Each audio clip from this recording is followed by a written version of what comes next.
All right, destroy it. Woo!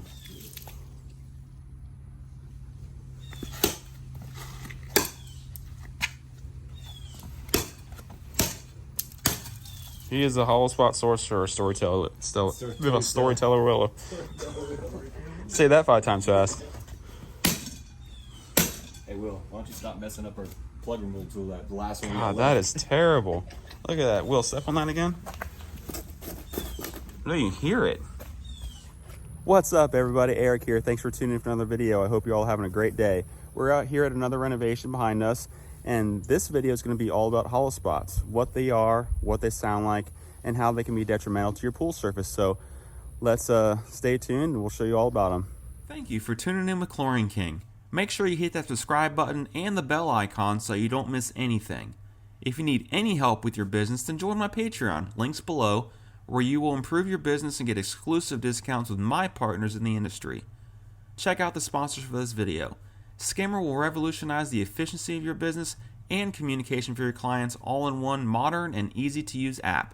With everything you need to run your pool business with software that rocks, click the link below to learn more.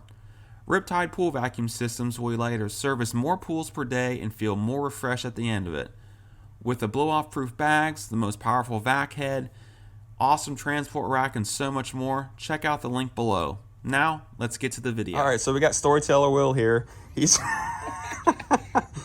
going to go ahead and start showing you how we find hollow spots during the renovations and what they sound like when you find one. So go ahead and Will. So you can grab a hammer or something metal and kind of just drag it on the surface or tap on the surface. It's really obvious when you find a hollow. So it's pretty solid.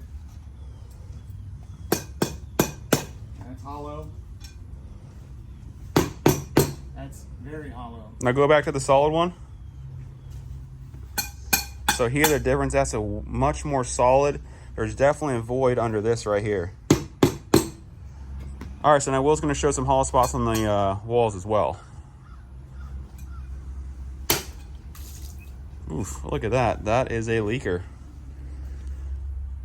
Yep, so there's water right there behind that surface there. So JT, what are some reasons that you want to address the hollows and all that kind of stuff? So the reason that these hollows are very, very important when doing a new surface on the pool is that obviously with this hole, I mean, you can see, I mean, I can get my finger in there. That's like an inch thick, okay? So putting a new surface on, obviously it's very heavy, and with the weight of the surface, if you try to apply it on there, obviously nothing's holding this on. So if you put your new surface on there, it's just gonna pull right off the wall. And then you're gonna have delamination happening prematurely, meaning within probably a year or so. So if you don't take care of it, it's a big deal because you're gonna have to drain this pool down and remodel it all over again. So how do you take care of it? So what we're gonna do, depending on how big of the procedure is or what exactly is going on with this project, but for this project, we have so many hollow spots around the whole perimeter pool, we're gonna have to remove the whole surface off the pool. So we get a really good bond.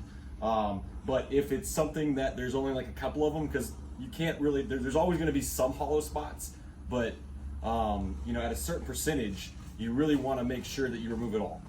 So this one, it needs to be removed. There's no questions asked. I mean, you can see the nodes. I mean, another thing to look for when you're doing this, if you look all over here, you got a node here, you got a node here, you got a node here. These are calcium drips. Normally that means there's water behind there and the calcium is getting pulled out from behind there. So that's another, obviously this is still dirty, but there is a lot of them around here. So everything just needs to be ripped off for this pool. So the solution is we rip off all the stuff that's not adhering to anything to where we have solid concrete underneath, and then the new surface will be applied to that after we bond coat it. Correct. Yeah, so just remove it all, get it really hard, nothing's falling, flaking, needs to be rough. You know, we don't know what's underneath here yet, you know. Sometimes they put it over fiberglass. This looks like it's an old Marsite surface underneath there. So if that surface underneath there is hard and we don't need to remove it, that's fine. But still, you want to check, depending on how many surfaces underneath there, you really want to keep going and checking, because if you're just going to go down the one surface, make sure that second surface is there. If you're going down to concrete, that means you've reached the pool shell, you're good. But there can still be hollows in concrete. We found, actually, one of the owners of our company's pool, the whole concrete was so soft and hollow that it was poured thin, and when we went to jackhammer it came all apart. So that's another thing. If it's If it's so soft that you barely touch it and it falls apart, it needs to be removed and done correctly. Otherwise, nothing will stick to it and it will not work and it will fall. You will have premature issues in the future. Now, with every pool having hollow spots, or at least we've come across anyways, what is the likelihood that you'd have to actually chip away all the surface underneath back to the shotcrete or whatever is behind the surfaces? It really depends on, you know, the years and the age. You know, you don't want to get more than 3 surfaces on a pool, I recommend. You know, 3 max. That's it. You know, you're just getting too far, getting too many. I've seen 7 and 8, and of course delams start happening. You know, so try to get it back to the concrete if you can. If you see more, you know, I mean, most people know in marshite in the pool industry, marshite is normally the first surface. You know, depending on the age of the house, your marshite's always your first surface, and then that's when you would want to see what's going on. And then when you chip up the next one, you'll see how many layers it is. And we still always check. You know, we'll always bust out an area and see how deep it goes till we get the concrete, and you're good from there.